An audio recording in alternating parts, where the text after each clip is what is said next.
For richer, for poorer. For richer, for poorer. In sickness and in health. In sickness and in health. Until death do us part. Until death do us part.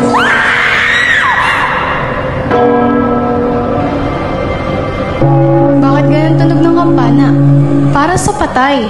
Ma, ba't di mo kunento sa akin yung nangyari kina Helen? Yung kapitbahay natin. Anak, ikakasal ka na bukas. Anong kinalaman nun? Dahil minalas ang kasal ni Helen. Nakita mo rin? Mula nung pumunta ako sa inyo, nagsimula ng pangitain ko. May kinalaman si Helen sa nangyayari ngayon. Ano yun? Malalaman lamang natin ang kasagutan kapag nalaman natin kung sukob sa kasal o sukob sa patay ang nangyari sa iyo.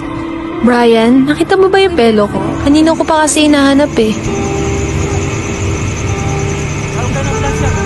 Nakita po namin sa loob ng van. Ba't napunta yan dito? Ang mga nakita kong nangyari kay Helen, mangyayari rin sa'yo. Saan ako maniniwala? Sa mga kademonyo ang pinagsasabi ng pamangkin mo? Hindi namin alam kung buhay pa o patay na.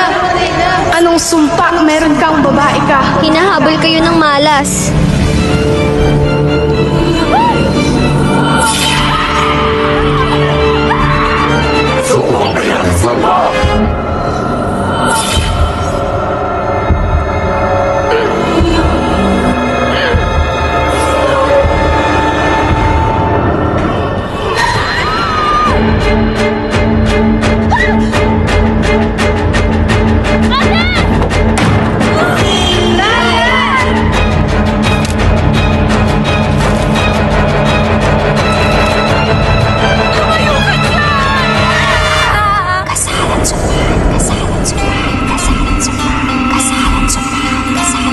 Patuloy ang sumpa.